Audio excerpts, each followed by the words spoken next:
में चाय बना रही होती है और सुमन ड्राइंग रूम में बैठकर मजे से टीवी देख रही होती है। तभी दरवाजे की घंटी बजती है। प्रिया, जरा देखना तो कौन आया है। देखती हूँ मम्मी जी।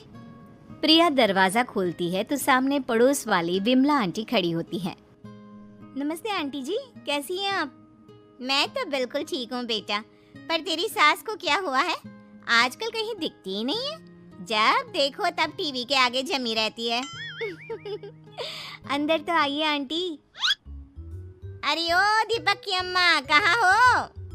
अरे विमला, आओ आओ, क्या बात है, बड़े दिन बाद याद आई तुम्हें मेरी। मैं तो हमेशा ही तुम्हें याद करती हूँ, पर तुम ही गायब रहती हो और आजकल तो बाहर भी नहीं आती जाती। तबीयत तो ठीक है ना तुम्हारी? अरे तबीयत को क्या होना है, इस उम्र में तो कुछ ना कुछ लगा ही रहता है। मेरी छोड़ो, तुम ये बताओ कि क्या चल रहा है गली मोहल्ले में। तुम गली मोहल्ले की छोड़ो, चल तो तुम्हारे पड़ोस में रहा है। तुम्हारी नई सहेली आई है। मेरी कौन सी नई सहेली? मैं तो यहाँ बस तुमसे बातचीत कर लेती हूँ या फिर बाजू वाली शर्मा की बहू से दो चार बातें कर लेती हूँ। इसीलिए तो कहा कि तेरी नई सहेली आई है। अब कोई पड़ोस में आया है तो बात तो होनी ही है। कम से कम इसी बहाने हमारा भी एक ग्रुप बन जाएगा। फिर सब मिलकर अपनी बहुओं की शिकायतें किया करेंगे। दोनों हंसने लगते हैं। तभी प्रिया चाय लेकर आती है और सामने टेबल पर रख देती है। दोनों चाय पीती हैं और बातें करते हैं। चलो मैं चलती हूँ, अब कल मिलते हैं, राम राम। अगले दिन प्रिया किचन में कुछ काम कर रही होती है और सुमन आराम से सोफे पर बैठकर मटर छिल रही होती है। तभी डोरबेल बजती है। प्रिया दरवाजा खोलती है तो सामने उनकी नई पड़ोसन खड़ी होती है। जी आप कौन? मैंने पहचाना नहीं। नमस्ते बेटा, मैं शारदा, आपके बगल वाले घर में अभी 2-4 दिन पहले ही शिफ्ट हुए हैं। ओह अच्छा। नमस्ते आंटी, अंदर आइए ना आप। देखिए तो मम्मी जी, आज कौन आया है? इतना कहकर प्रिया किचन में चाय बनाने चली जाती है। नई पड़ोसन को घर पे देखकर सुमन थोड़ा हैरान हो जाती है। नमस्ते बहन जी, मैं शारदा, आपकी नई पड़ोसन। अच्छा, आप हैं हमारी नई पड़ोसन। आइए और बताइए, कैसी हैं आप? जी बिल्कुल ठीक हूँ। वो दरअसल घर पर छोटी सी पूजा रखवाई थी, बस उसी का प्रसाद देने चली आई। सोचा इसी बहाने नए पड़ोसियों से भी मुलाकात हो जाएगी। ये तो बहुत अच्छा सोचा आपने। सुमन प्रिया को आवाज लगाती है। अरे ओ बहू, जरा चाय पानी का तो आके पूछ लो।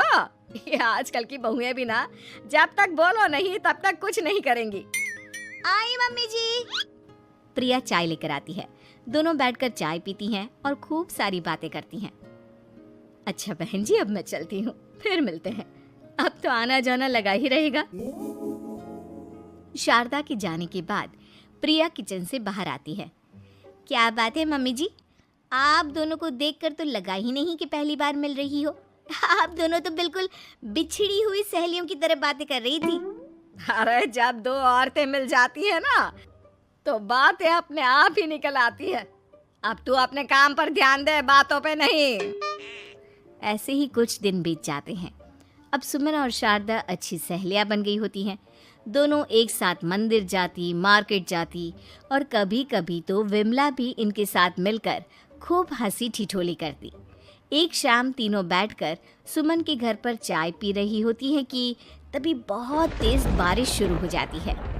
सुमन जोर से प्रिया को आवाज लगाती है। प्रिया, ओ प्रिया, देख कितनी तेज बारिश हो रही है। जाके छत से सारे कपड़े ले आ, नहीं तो सब भीग जाएंगे। सुमन 2 बार आवाज लगाती है लेकिन प्रिया का कोई जवाब नहीं आता। शायद प्रिया कुछ काम कर रही है, इसीलिए कुछ जवाब नहीं दे रही। अरे काहे का काम, आराम फरमा रही होगी महारानी। तभी प्रिया बीमार हालत में अपने कमरे से बाहर निकलती है। हाँ मम्मी जी, क्या हुआ? मेरी तबीयत थोड़ी ठीक नहीं है ना, इसलिए आग लग गई। अरे सारे कपड़े भीग गए और तुझे सोने से फुर्सत नहीं है। सबके सामने सुमन के मुंह से ऐसी बातें सुनकर प्रिया उदास हो जाती है और छत से कपड़े उतारने चली जाती है। सुमन, ये क्या बात हुई? प्रिया ने बताया ना कि उसकी तबीयत ठीक नहीं, इसलिए उसकी आंख लग गई। तुम भी ना खामखा उसे सबके सामने सुना दिया।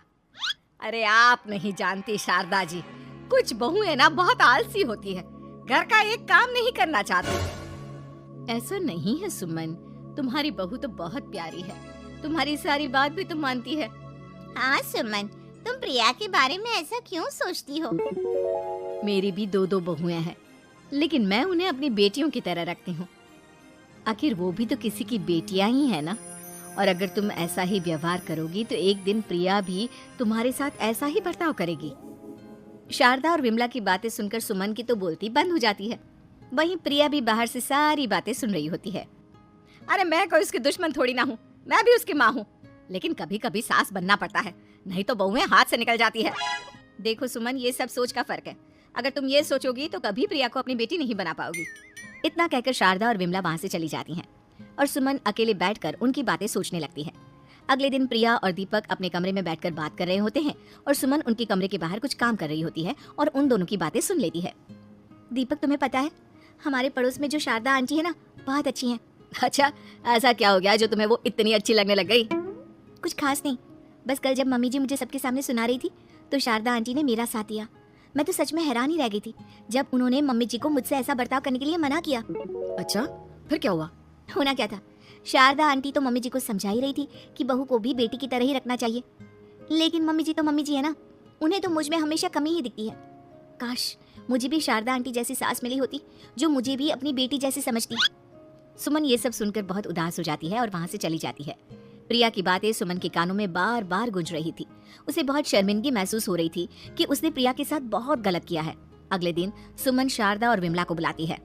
क्या बात है सुमन, आज तूने ऐसे अचानक क्यों बुलाया? सब ठीक तो है ना? हाँ हाँ, सब ठीक है, तुम दोनों बैठो तो सही। तब तक दीपक और उसके पापा भी आ जाते हैं। प्रिया, तुम भी आ जाओ। क्या हुआ मम्मी जी, आपने बुलाया? हाँ प्रिया बेटा, मैं आज सबके सामने तुमसे माफी मांगना चाहती हूँ। मैंने आज तक तुम्हारे साथ बहुत बुरा व्यवहार किया है, लेकिन तुमने कभी भी मेरे साथ बुरा बर्ताव नहीं किया।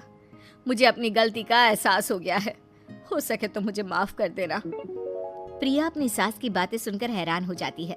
उसकी आंखों में आंसू आ जाते हैं। प्लीज मम्मी जी, आप मुझसे माफी मत मांगिए, मैं भी आपकी बेटी ही हूँ। वैसे एक थैंक यू तो मेरी नई सहेली को भी बनता है, जिसकी वजह से मुझे मेरी गलती का एहसास हुआ।